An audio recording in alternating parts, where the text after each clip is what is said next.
فإحنا النهاردة إن شاء الله هنبدأ مع بعض رحلة حدثني ربي، ونبدأ مع بعض نفتح كتاب ربنا سبحانه وتعالى، ونبدأ بفاتحة الكتاب زي ما ربنا بدأ. نبدأ بما بدأ به الله، ونقرأ مع بعض بسم الله الرحمن الرحيم، وننظر في كتاب الله.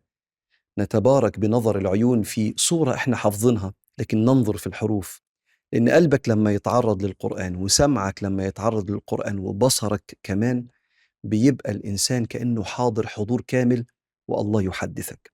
بسم الله الرحمن الرحيم، الحمد لله رب العالمين، الرحمن الرحيم، مالك يوم الدين، إياك نعبد وإياك نستعين، اهدنا الصراط المستقيم، صراط الذين أنعمت عليهم غير المغضوب عليهم ولا الضالين، آمين.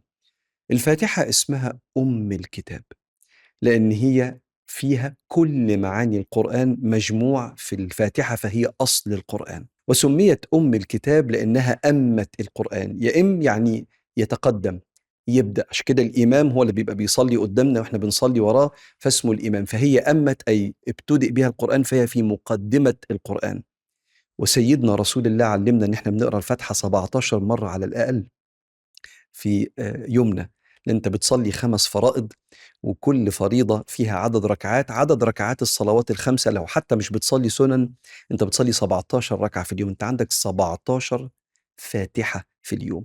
وهي الصورة الوحيدة اللي بتتكرر في الصلاة. أنت ممكن تقرأ أي صور قصيرة تنوع ما بين الصور، لكن دي أنت كل يوم لازم تتخيل أن ربنا بيكلمك بكلمات سورة الفاتحة.